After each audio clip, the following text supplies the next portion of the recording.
भट्टी साहब, बड़ा कुछ हो गया। जब मैं आपको इस्लामाबाद छोड़ के लाहौर आया उस दौरान बड़ा कुछ हो गया।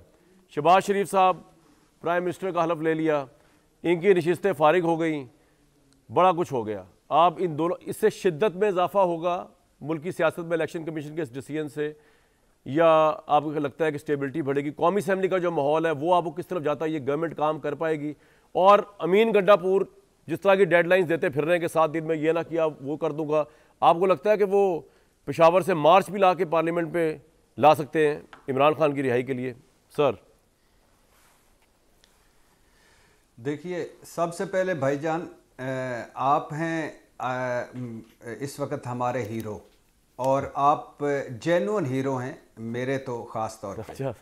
और आपकी जो शहर इक़्तिदार से जो मुलाकातें थीं वो आहिस्ता आहिस्ता रंग ला रही हैं।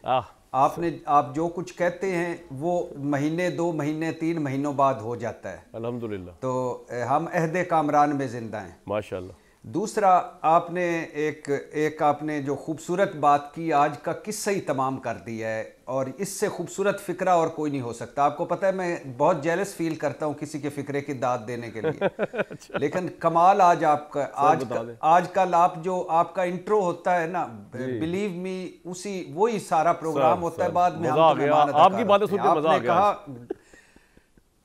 नहीं, सच कह रहा हूँ। आप कुछ दिनों से जो आपका है ना, आप मजे की बात अब ये है कि तहरीके इंसाफ के हीरो आप हो गए। माफ कर दे सर, उनका हीरो ना बनाए, बड़ा खतरनाक काम है। फिक्रा कौन सा पसंद आया आपको, उसके बाद जवाब दीजिएगा। सर आपका फिक्रा जो है ना कि इलेक्शन कमीशन ने शहबाज शरीफ को गार्ड ऑफ ऑनर दिया, सलामी दी, जनाब। इससे और बड़ा कोई खूबसूरत फिक्रा नहीं हो सकता, बिल्कुल नहीं हो सकता। और यही हमारा सर इस वक्त कामरान भाई जैसे मैं और आप और बात करते हैं कि ये मुल्क इस वक्त मेरे ख्याल से शहर इक़्तिदार मतलब फौज के कंधों पर ही है। ये जो पार्लियामेंट है ये कहते साढ़े ते ना रहना भाईजान। हमने तो एक ने घड़ी चोर कहना है, एक ने मैंडेट चोर कहना है, एक ने कहना है जीरे ब्लेड, दूसरे ने कहना है बनारसी ठग। तो ये मुल्क चलाना है फौज ने, और वो इमरान खान के दौर में भी चला रही थी, पीडीएम के दौर में भी चला रही थी, निगरान हुकूमत के दौर में, और ये आपस में लड़ फिर एंड पे एक बात करते हैं कि हाय सियासत में तो जगह ही नहीं रह गई, हमारी तो जगह ही कोई और ले गया, जमहूरियत तो खतरे में पड़ गई, सिविलियन बालादस्ती तो खतरे में पड़ गई, वोट की इज्जत तो खतरे में पड़ गई। अब मुझे बताएं, इस वक्त जब मुल्क को मफामत मईशत की ज़रूरत है, मिसाके मईशत की ज़रूरत है, मिसाके मफामत की ज़रूरत है, और सबसे बढ़कर मिसाके पाकिस्तान की ज़रूरत है, इस इलेक्शन कमीशन साहब बहादुर को मैं कहाँ रखूँ? एक और जानबदाराना फैसला, एक और मुतनाज़ फैसला, एक और मुतसबाना फैसला, एक और तरीके इंसाफ के खिलाफ फैसला, एक और जमहूरियत पर हमला, एक और वोट को इज्जत को पामाल करने वाला फैसला, ममनुआ फंडिंग केस हो, तोशाखाना फैसला हो, पार्टी सिंबल वाला यानी बल्ले वाला फैसला हो, 2 सूबों के इलेक्शन का फैसला हो, मरकज़ में इलेक्शन का फैसला हो, इलेक्शन 2024 के फैसले हों, फॉर्म 45, 47 के फैसले हों, धांधली शिकायत पे फैसले हों।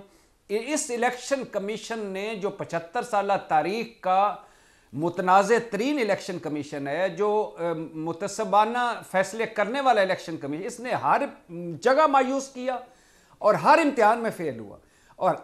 और आज हम जहां हैं, इस वक्त जहां हैं, इसमें फायज ईसा काजी के 3 रुकनी बेंच और इस इलेक्शन कमीशन का सारा कमाल है। सुप्रीम कोर्ट से रिलीफ मिलेगा तहरीक इंसाफ को आपके ख्याल में, ये स्पेशल सीट्स वाले पे? जी सुन लीजिए ना, तारीख जब लिखी जाएगी तो यकीन करें आज मुझे बड़ा दुख हुआ है। एक तो मुझे दुख हुआ है मुस्लिम लीग, पीपल्स पार्टी और मुसद्दक साहब आते हैं तो बात मजीद करता हूं, और एमक्यूएम पे कि हम चूंकि जो जीते फलां हैं, जो आपने क्या खूबसूरत उस दिन भी फिक्रा कहा कि भाई का गोश्त खाने वाली बात है यार, आजकल तो मैं आपके जेलस हो गया हूं। तो अच्छा, तो भाई का गोश्त खाने के लिए दरखास्तें लेके गए कि किलो मुझे दे दे, पाइया मुझे दे दे, आधा किलो मुझे दे दे भाई का गोश्त। दूसरा, ऊपर से इन्होंने इंटरटेन किया और आज पे फैसला अगेंस्ट कर दिया। अब देखिए, इलेक्शन कमीशन ने फैसले में लिखा है कि आइन के आर्टिकल 51 के मुताबिक मखसूस नशिस्तें सिर्फ इस जमात को मिलेंगी जिसकी कौमी असम्बली में इलेक्शन जीतने के बाद नुमाइंदगी हो। अगला साथ ही इन्होंने इग्नोर कर दी है इलेक्शन कमीशन के आइन के इसी आर्टिकल के दूसरे हिस्से में वाज़े लिखा है कि मखसूस नशिस्तों के लिए सियासी जमात में शामिल होने वाले आज़ाद उम्मीदवारों को भी गिना जाएगा, फिर कोटा बनेगा, फिर नशिस्तें मिलेंगी।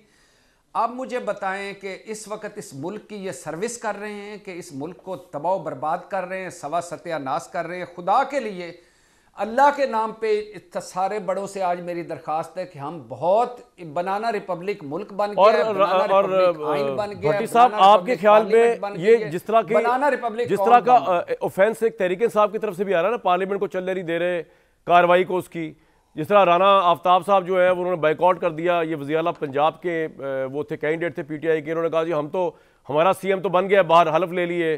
गंडापुर साहब जो है वो के मुतालिक तासुर ये है कि शायद कहीं वो पूरा लाव लश्कर लेके ना पहुंच जाए इस्लामाबाद। ये सिचुएशन आप बढ़ती हुई देख रहे हैं, ये अभी बस थोड़े बहुत नारे लगेंगे और तरीके साहब ठंडे हो जाएंगे और हुकूमत एज यूजुअल काम करेगी और इमरान खान जेल में रहेंगे? नहीं, मैंने फिर वही कहा ना कि बदकिस्मती से मुझे हालात मज़ीद ख़राब होते नज़र आ रहे हैं। उसकी वजह कि तहरीक इंसाफ के 3 रुकनी वो 3 जहती या 3 तरफ की वो लड़ाई लड़ेंगे। नंबर 1 पार्लियामेंट में, नंबर 2 अदालतों में, नंबर 3 सड़कों पर। तो अब सड़कों वाले मामले पे मैं तहरीक इंसाफ से कि पिछले चंद दिनों से दरख्वास्त कर रहा हूं कि अल्लाह के नाम पे ये इससे थोड़ा सा बेहतर कर लें। 2 आपका पॉइंट आ गया, मुतलका फोरम्स पे जाएं और पार्लियामेंट में जाएं। और आखिरी बात एक करने दे इस सेगमेंट की जी। अब एक तरफ शहबाज शरीफ साहब मफामत की देते हैं और वो मफामती गुरु हैं, दूसरी तरफ वो कहते हैं बिजली चोरी होती है 6-7 अरब की, और फिर मैं कह रहे हैं मैं घड़ी की बात नहीं कर रहा। ओ भाई, घड़ी की चोरी बड़ी चोरी है कि मैंडेट की चोरी बड़ी चोरी है? आप यार शहबाज शरीफ साहब से आप हमदर्दी करें, मेरी बात सुने भट्टी साहब, शहबाज शरीफ साहब से हमदर्दी करें।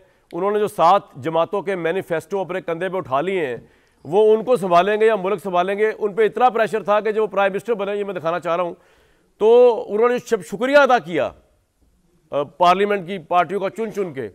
तो जो उनके लाशऊर में चल रहा था अपने लिए ओहदा, बहुत से लोग कहते हैं उनके मुंह से वो निकला है, मैं नहीं कहता, बहुत से लोग कहते हैं, वो मैं आपको सुनवाता हूँ। इसलिए मैं कह रहा हूँ उन पे तो रहम करें यार, उनका पहला दिन है, ठीक है, गार्ड ऑफ ऑनर मिल गया, ये हो गया, वो हो गया, उनके तो आग का दरिया है। मेरा तो ख्याल है कि वो ये भी लोग समझ सकते हैं कि वो एक सिंबॉलिक प्राइम मिनिस्टर होंगे और इस मुल्क के जो सबसे सिंसियर लोग हैं, वो इदारा जो है इस मुल्क को इकोनॉमिकली और फॉरेन अफेयर्स और स्ट्रेटेजिकली आगे लेके जाएगा। और शहबाज शरीफ साहब may be only the face to carry that good work, क्योंकि गुड वर्क वहीं से हुआ था PDM 1 में भी, जो इकोनॉमिक काउंसिल्स बनाई गई एस्टैब्लिश आर्मी की तरफ से, उसने बड़ा काम किया डॉलर माफिया पे। खैर, क्या हुआ शहबाज शरीफ साहब आजकल किस मेंटल उससे गुजर रहे हैं, सिचुएशन से, टेंस मेंटल सिचुएशन से, दिखाएं जी शहबाज शरीफ साहब को। ये राणा साहब, ये आप लोगों ने इतना प्रेशर डाला है कि प्राइम मिनिस्टर ने इलेक्ट होते ही बजाय प्राइम मिनिस्टर कह रहे हैं कि उन्होंने कहा मैं शुक्रिया अदा करता हूं कि आपने मुझे लीडर ऑफ द ऑपोजिशन, और इतने दो टोक अंदाज में उन्होंने कहा है कि लीडर ऑफ द ऑपोजिशन में बन गया कि मुझे लगा कि शायद ये लीडर ऑफ द ऑपोजिशन का इलेक्शन जीते और प्राइम मिनिस्टरशिप से उन्होंने विड्रॉ कर लिया है। राणा साहब, क्यों इतना दबाव डाल रहे हैं नई गवर्नमेंट पर? चलने दें उनको भाई। देखे इस तरह ही है जैसे चाइनीज किसी रेस्टोरेंट पे जाए ना तो ऑर्डर देते हैं स्पेशल चाइनीज सूप, उसमें सब कुछ ही पड़ा होता है, पता नहीं होता ये खा क्या रहे, ये सूप में चिकन है, ये बीफ है, ये क्या है। ये इसी तरह ये इनके दिल के अंदर की बात निकली है कि मैं अपोजिशन भी हूँ, क्योंकि हकीकी जो जमात जीती है वो PTI जीती है और बड़ी वाज़े अक्सरियत से जीती है। ये जो कह रहे हैं ना, ये सिलसिला जैसे भट्टी साहब ने फरमाया, ये कंपनी चलती नज़र नहीं आ रही है, क्योंकि ये चलने से पहले ही लड़खड़ा गई है। ये जो कुर्सी पे बैठे राणा साहब, आपने क्या सोचा है? देखें, आपको पता है इस मुल्क की रियलिटी है एस्टैब्लिशमेंट। मैं आपको दावत फिक्र दे के ब्रेक पे जा रहा हूं। आपने क्या सोचा है? जिस तरह की अचकजई साहब लैंग्वेज इस्तेमाल कर रहे हैं और उसको सपोर्ट, मैं आता हूं भट्टी साहब आपके पास ब्रेक से पहले आ रहा हूं, जिस तरह की लैंग्वेज इस्तेमाल कर रहे हैं अचकजई साहब और आप उनको कैंडिडेट बनाते हैं प्राइम मिनिस्टरशिप का, गंडापुर साहब जिस तरह तड़िया लगा रहे हैं KP के अंदर, तो यार ये तो अब लग ही रहा है कि आप कन्फ्रंटेशन मूड से बाहर निकलने को तैयार नहीं है। इस्टेब्लिशमेंट से आपको कन्फ्रंटेशन पहले भी महंगी पड़ी है, या आपको आज भी महंगी पड़ेगी। मैं आपको एज आपका वेल विशर बता रहा हूँ। मैंने इमरान खान साहब को भी कहा था कि ये आपको बहकाने वाले लोग हैं जो कहते हैं कि इदारों से या इदारों के आला अफसरों से इस्टेब्लिशमेंट लड़ जाओ। अवाम नहीं निकली उस लड़ाई के अंदर, अवाम इस्टेब्लिशमेंट के खिलाफ नहीं है, अवाम नहीं निकली। आपको अवाम वैसे दिल का तार समझ सकती है, इस्टेब्लिशमेंट के खिलाफ नहीं, साबित हुआ ये जितनी दफ़ा इमरान साहब ने मार्च कॉलेज दी इस्टेब्लिशमेंट, वो नहीं हुआ। तो सर कुछ सोचे इस बारे में, आपका सियासी हरीफ आपसे फ़ायदा हासिल कर रहा है, आपकी जो जंग आपने शुरू की हुई है उसका फ़ायदा आपको तो नहीं हो रहा, तो आपको नुकसान हो रहा है। स्पेशल सीट्स आपको नहीं मिल रही, प्राइम मिनिस्टरशिप आपको नहीं मिल रही, फेयर इलेक्शन बकौल आपको नहीं मिला, तो क्या फ़ायदा हो रहा है इस पॉलिसी का? अब इलेक्शन पे आपको प्रोटेस्ट करने वाले आपके वोटर बाहर निकलते नहीं, अब आप करते रहे कौमी असेंबली में खड़े होकर प्रोटेस्ट, क्या होगा उससे? वो तो हुकूमत बन गई है, हुकूमत चल रही है। मैं आपसे ब्रेक के बाद पूछ लूं, गुजारिश मेरी सुन लें, ब्रेक के बाद ये सवाल छोड़े जा रहा हूं आपके लिए। नहीं मेरी, आप ब्रेक के बाद जवाब दे दीजिएगा तफसील से, ये सवाल आपके। लेकिन भट्टी साहब, शहबाज शरीफ साहब वाली बात पे कुछ कहना चाहेंगे आप, जो लीडर ऑफ द अपोजिशन को उन्होंने कहा था, कुछ कहना चाह रहे थे आप? फिर मैं ब्रेक लूँ। नहीं, मैं सिर्फ ये जो आपने बात कर दी वही करना चाह रहा ब्रेक था के बाद, तरीके इंसाफ वालों को कि प्लीज आप अपनी सियासी लड़ाई लड़े। बिल्कुल सर।